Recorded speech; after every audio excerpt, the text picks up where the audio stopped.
ಮಾಡಿದ್ರ ಅಂತ ಕೇಳ್ತಾ ಇದಾರೆ. ಕ್ಲಬ್ ಮಾಸ್ತಿ ಮುರಾಜಿ 10th ಕಮೆಂಟ್ ಸರ್ ಅದೊಂದು ಕ್ಲಾಸ್ ಇದೆ ಸರ್. ಇಲ್ಲ ಅದೇ ಹೇಳ್ಬೇಕು ನಾನು. ಇಲ್ಲಿಗೆ ಮುರಾಜಿ 10th ಮಕ್ಕಳು ಮಾತ್ರ ಇಲ್ಲಿದ್ದಾರೆ. ಕರೆಕ್ಟಾ? ಓಕೆ, ಅದನ್ನ ಹೇಳ್ಬೇಕಲ್ಲ ನೀನು. ಯಾವತ್ತಿಂದು ಮುರಾರ್ಜಿಯಲ್ಲಿ ಬರೀ ಗಂಡುಗಳು ಇದ್ದಾರೆ. ಆಮೇಲೆ ಒಂದು ನಾನೊಂದು ಮಾತು ಕೇಳ್ತೀನಿ ನಿಮ್ಮನ್ನ. ಟಿಫನ್ ಕರೆಕ್ಟ್ ಆಗಿ ಕೊಡ್ತಾ ಇದ್ದಾರಾ? ನಿಮ್ಮ ಪ್ರಿನ್ಸಿಪಲ್ ಮಕ್ಕ ನೋಡ್ಕೊಂಡು ಕೇಳ್ಬೇಡ್ರಿ. ಇಲ್ಲ ಸರ್, ನಾನು ಹೊರಗಡೆ ಹೋಗ್ತೀನಿ ಸರ್.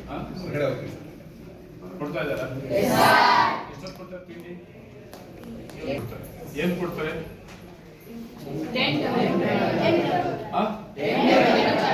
ಟೈಮ್ ಮೆನುದಲ್ಲಿ ಏನೇನು ಯಾವ ದಿವಸ ಏನೇನು ಕೊಡ್ತಾರೆ ಹೇಳ್ತೀರಾ? ಮೆನುದಲ್ಲಿ ಸೋಮವಾರ ಏನು ಕೊಟ್ಟರು? ಮೆಂತ್ಯ ಬಾತ್ ಏನು ಕೊಟ್ರು? ಚಟ್ನಿ ಕೊಟ್ರ? ಒಡೆ ಬರೀ ಮೆಂತ್ಯ ಬಾತ್ ಒಂದೇ. ಯಾಕೆ ಕೊಡ್ಬೇಕಲ್ಲ? ಮೆನುದಲ್ಲಿ ಏನಿದೆ ಸರ್? ಚಿತ್ರಾನ್ನ ಮತ್ತೆ ಪುಳಿಯೋಗರೆಗೆ ಮಾತ್ರ ಚಟ್ನಿ. ಉದುರೋದಿರುತ್ತೆ, ತಿನ್ನಕ್ಕಾಗಲ್ಲ. ಇದು ಬಾತ್ ಐಟಮ್ ಇದೆ ಸರ್. ಸೊ ನಾನು ತಿನ್ಬೋದು ಅಂತ. ಬೆಳಿಗ್ಗೆ ಮಧ್ಯಾಹ್ನ ಮತ್ತೆ ರಾತ್ರಿ ಎಲ್ಲ ಕರೆಕ್ಟ್ ಊಟ ಕೊಡ್ತಾ ಇದ್ದಾರೆ. ರಾತ್ರಿ ಏನು ಕೊಡ್ತಾರೆ? ಪ್ರತಿ ದಿವಸ ಮುದ್ದೆ ಸಾರಿ ಕೊಡ್ತಾರ? ನಾನ್ ವೆಜ್ ಯಾವತ್ತು ಕೊಡ್ತಾರೆ? ಏನ್ ಕೊಡ್ತಾರೆ ನಾನ್ ವೆಜ್? ಮೊಟ್ಟೆ ಎಷ್ಟು ದಿವಸಕ್ಕೊಂದು ಸಾರಿ ಕೊಡ್ತಾರೆ? ಒಂದು ದಿನ ಬಿಟ್ಟು ಒಂದು ದಿನ ಮೊಟ್ಟೆ ಕೊಡ್ತಾರೆ. ಹಾಲು ಕೊಡ್ತೀರಾ? ಬೆಳಗ್ಗೆ ಆ ಕಾಫಿ ಕೊಡ್ತಾರ, ಹಾಲು ಕೊಡ್ತಾರ? ಎರಡು ಒಂದೇ ಸರಿ ಕುಡಿತೀವಿ ನೀವು? ಸರ್, ಒಂದಿನ ಹಾಲು ಕೊಡ್ತೀವಿ, ಮತ್ತೊಂದಿನ ಟೀ ಕೊಡ್ತೀವಿ. ಹೌದಾ? ಒಂದ್ ದಿವಸ ಹಾಲು, ಒಂದ್ ದಿವಸ ಕಾಫಿ, ಒಂದ್ ದಿವಸ ಟೀ. ಹೌದಾ? ಆಯ್ತಪ್ಪ. ನಿಮ್ಗೆ ಯಾರಿಗೂ ಕೆಲವರಿಗೆಲ್ಲ ಜ್ವರ ಇದಂತೆ, ಕೆಮ್ಮಿದಂತೆ, ನನಗೆ ಕಂಪ್ಲೇಂಟ್ಸ್ ಬಂದಿದೆ. ಕರೆಕ್ಟಾಗಿ ಹೇಳ್ಬೋದು. ತುಂಬಾ ಪ್ರಾಬ್ಲಮ್ಸ್ ಆಗಿದೆ, ಕುಡಿ ನೀರು ಪ್ರಾಬ್ಲಮ್ಸ್ ಆಗಿದೆ, ಮಕ್ಕಳಿಗೆಲ್ಲ ಜ್ವರ ಕೆಮ್ಮು ಎಲ್ಲ ಬಂದಿದೆ ಅಂತ ನಿನ್ನೆ ನನಗೆ ಒಂದು ರಿಪೋರ್ಟ್ ಬಂದು ಮಾಹಿತಿ ಬಂತು. ಯಾರಿಗೆ ಇದರಲ್ಲಿ ಜ್ವರ, ತಲೆನೋವು ಮತ್ತೆ ಕೆಮ್ಮಿತ್ತು ತೋರ್ಸಕ್ಕಷ್ಟೇ. ಹೇಳಿ, ಯಾರಿಗಿತ್ತು ನಿಮ್ಮಲ್ಲಿ? ಕೈ ಎತ್ತಿ, ಕೈ ಎತ್ತಿ. ಒಂದು ಹೇಳು, ಒಂದು ಎರಡು ಐತಿ. ಭಯ ಬೀಳ್ತಾನೆ ನೀವು ನೋಡ್ತಾನೆ ನಿಮ್ಮ ಮಗ. ನೀವು ಒಳ್ಳೇದಕ್ಕಾಗ ನಿಮ್ಮ ಪ್ರಿನ್ಸಿಪಲ್ ನೀವು ಮಾಡ್ಕೊಳ್ಳಲ್ಲಪ್ಪ. ನಾನು ಹೇಳಿದಾಗಿದ್ದ ಪ್ರಾಬ್ಲಮ್ಸ್ ಇತ್ತು ಅಂದ್ರೆ ಡಾಕ್ಟರ್ನ ಯಾವ ರೀತಿ ಬರಬೇಕು, ನಿಮ್ಗೆ ನೋಡೋದು ಯಾವ ರೀತಿ ನೋಡಬೇಕು, ಅದಕ್ಕೆಲ್ಲ ವ್ಯವಸ್ಥೆ ಮಾಡ್ತೀನಿ.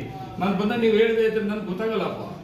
ಅದಕ್ಕೆ ನಾನು ಹೇಳೋದು, ನಿಮ್ಗೆ ಯಾರ್ಯಾರು ಜ್ವರ ಇತ್ತು, ಕೆಮ್ಮಿತ್ತು, ತಲೆನೋವಿತ್ತು, ನೆಗಡೆ ಇತ್ತು, ಯಾರು ಹೇಳ್ಬೇಕಲ್ಲ ನೀವು? ಯಾರು ಹೇಳಮ್ಮ ಹೇಳ್ರಿ. ಅವಾಗಿಂದ ಮಕ್ಕ ನೋಡ್ತಾ ಹಿಂಗೆ ನೋಡ್ತೀನಿ, ನೀನು ಅಬ್ಸರ್ವ್ ಮಾಡ್ತಾ ನೀನು ಪ್ರಾಬ್ಲಮ್ಸ್ ಇದ್ರು ಕೂಡ ಪಾಪ ಧೈರ್ಯ ಮಾಡ್ತಾರೆ. ಇನ್ನೂ ತುಂಬಾ ಜನ ಇದ್ರು. ಪ್ರಿನ್ಸಿಪಲ್ ಅವರಲ್ಲಿ ನನಗೆ ಮಾಹಿತಿ ಬಂದಿದೆ. ಮುರಾಜಿನಲ್ಲಿ, ನಮ್ಮ ರಾಜ್ಯದಲ್ಲಿ ಕಿತ್ತೂರು ಮತ್ತೆ ಮಾಸ್ತಿ, 3 ಜನದಲ್ಲಿ 3 ಇದರಲ್ಲಿ ಕೂಡ ಮಕ್ಕಳಿಗೆ ಜ್ವರ ಮತ್ತೆ ಕೆಮ್ಮು ಕರೆಕ್ಟಾಗಿ ಇದೆ ಅಂತ.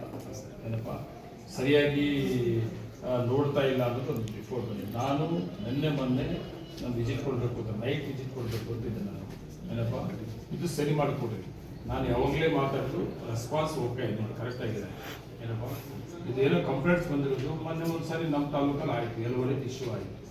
ಏನಪ್ಪ, ಮತ್ತೆ ಏನೋ ಅದು ಏನೋ ಪ್ರಾಬ್ಲಮ್ ಆಗೋ ರೀತಿ ನೋಡ್ತೀನಿ. ಆಗದಿರೋದು ಹೋಗ್ತೀನಿ. ತಂದೆ ತಾಯಿಗಳೆಲ್ಲ ಬಿಟ್ಟು ಹೋಗಿರ್ತಾರೆ ಅವ್ರನ್ನ. ಏನಪ್ಪ, ತಂದೆ ತಾಯಿಗಳು ಮುರಾಜಿನಲ್ಲಿ ಇವತ್ತು ತುಂಬ ನಂಬಿಕೆ ಮಾಡೋದು, ಒಳ್ಳೆ ರಿಸಲ್ಟ್ ಕೊಟ್ಟಿದ್ದೀನಿ. ನಮ್ಮ ತಾಲೂಕಿನಿಂದ ಒಳ್ಳೆ ರಿಸಲ್ಟ್. ಜಿಲ್ಲೆಯಲ್ಲಿ ಮಾಲೂರು ಮುರಾಜಿ ರಿಸಲ್ಟಲ್ಲಿ ಫಸ್ಟ್. ಅದರಲ್ಲಿ ನಾನು ಬೇರೆ ಥರ ಮಾಡ್ಕೋಬೋದು. ನಿಮಗೆಲ್ಲ ಒಳ್ಳೆ ಕೆಲಸ ಮಾಡಿ ನಿಮಗೆ ಥ್ಯಾಂಕ್ಸ್ ಹೇಳ್ತೀನಿ. ಅದು ನನಗೆ ಮೊನ್ನೆ ಬಂದಿರೋ ಕಂಪ್ಲೇಂಟ್ಸ್ ಅದು ಸರಿ ಮಾಡ್ಕೊಂಡು ಸರಿ. ಏನಪ್ಪ, ಸೀರಿಯಸ್ ಆಗಿ ಸರಿ ಮಾಡ್ಕೊಂಡು ನಾನು ಎನಿ ಟೈಮು ನಾನು ನೈಟು ಯಾವಾಗೂ ನನಗೆ ಮನಸ್ಸು ಬಂದರೆ ನಿಮ್ಗೆ ಯಾರಿಗೂ ಹೇಳಿದೆ ನಾನು ಕೊಡ್ತೀನಿ. ನಾನು ಕೊಡಬೇಕಾದ್ರೆ ಯಾರಿಗೂ ಹೇಳಿದೆ ನಿಮ್ಮ ಆಫೀಸರ್ ಕರ್ಕೊಂಡು ನಾನು ಸ್ಪಾಟ್ ಬರ್ತೀನಿ ಸರ್. ಯಾವ ಶಾಲೆಗೆ ಹೋಗ್ತೀನೋ ಇಲ್ಲ ನನಗೆ ಗೊತ್ತಿಲ್ಲ. ನನಗೆ 2 ದಿವಸದಿಂದ ಗೊತ್ತಾಗ್ತಾ ಇದೆ ತುಂಬ ಪ್ರಾಬ್ಲಮ್ಸ್ ಇದೆ ಅಲ್ಲಿ ಅಂತ ಗೊತ್ತಾಗಿದೆ. ಅದು ಸರಿ ಮಾಡ್ತೀನಿ. ಓಕೆನಾ? ಸೊ ಅಲ್ಲಿಂದ ಸ್ಟ್ರೆಂತ್ ಜಾಸ್ತಿ ಇರೋದ್ರಿಂದ ಮಕ್ಕಳಿಗೆ ಸಾಕಾಗುತ್ತೆ. ಏನಾದ್ರು ಬಿಲ್ಡಿಂಗ್ ರೆಡಿ ಆಗಿದೆ ಸರ್, ಅಲ್ಲಿ ಶಿಫ್ಟ್ ಆಗಿದ್ರೆ ಇದೆಲ್ಲ ಸೆಟ್ ಆಗಿದೆ. ಅಲ್ಲ, ಬಿಲ್ಡಿಂಗ್ ಇನ್ನೊಂದು ನಿಮ್ಗೆ ಮಾಸ್ತಿಗೆ ಕ್ಲಿಯರ್ ಆಗೋದು ಇನ್ನೊಂದು 4 ತಿಂಗಳು ಫೈನಲ್ ಆಗೋದು. ಬಿಲ್ಡಿಂಗ್ ಮುಗಿದ ಮಾಸ್ತಿ ಅದೇನೋ 3-4 ತಿಂಗಳು ಆಗ್ಬೋದು. ಅಲ್ಲಿವರೆಗೂ ಕೂಡ ಒಂದು ಡೆಸ್ಕಲ್ಲಿ ಎಷ್ಟು ಜನ ಕೂತ್ಕೊತಾರೆ ಮಕ್ಕಳು? 4 ಜನಕ್ಕೆ ಓಕೆ ಅಲ್ಲ? ಮಕ್ಕಳಿಗೆ ಟಿ ಸಿ ಕೊಡಬೇಕು. ಮಕ್ಕಳು ತುಂಬಾ ಇಂಡಿಸಿಪ್ಲಿನ್ ಇದ್ರು ಸರ್. ಹಾ. ಡಿಸಿ ಕೊಟ್ಟಿಲ್ಲ ಸರ್. ಒಂಚೂರು ಅವರಿಗೆ ಸ್ವಲ್ಪ ಭಯ ಇಟ್ಟಿದ್ರೆ ಡಿಸಿಪ್ಲಿನ್ ಆಗಿ ಇರ್ತಾರೆ ಅಂತ ಹೇಳ್ಬಿಟ್ಟು ನಾವು ಸ್ವಲ್ಪ ಸ್ಟ್ರಿಕ್ಟ್ ಆಗಿ ಅಂತ ಮಕ್ಕಳಿಂದ ಸ್ಟ್ರಿಕ್ಟ್ ಆಗಿರ್ಬೇಕು, ಅವ್ರ ತಂದೆ ತಾಯಿಗಳಿಗೆ ಮುರಾಜಿನಲ್ಲಿ ಒಳ್ಳೆ ಹೆಸರು ಮಾಡಿದ್ದಾರೆ. ಅದನ್ನ ಕರೆಕ್ಟಾಗಿ ಮೇಂಟೈನ್ ಮಾಡ್ಬೇಕಂತ ಯಾರು ಒಬ್ಬರು ಏನಾದ್ರು ಅದೇನು ಹೇಳ್ತಾರೆ ಗ್ರೂಪಲ್ಲಿ ಒಬ್ಬರಿಂದ ಏನು ಹೇಳ್ತಾರೆ ಶಾಸ್ತ್ರ ಆ ಥರ ಆಗೋದು ಬೇಡ. ಯಾರನ ಆಗಲಿ ಮಕ್ಕಳು ಒಳ್ಳೆ ಮಕ್ಕಳಾಗಬೇಕು, ಒಳ್ಳೆ ಬುದ್ಧಿ ತಗೊಂಡು ಮುರಾಜಿಗೆ ಒಂದು ಹೆಸರಿದೆ ನಮ್ಮ ರಾಜ್ಯದಲ್ಲಿ ಅಲ್ವಾ.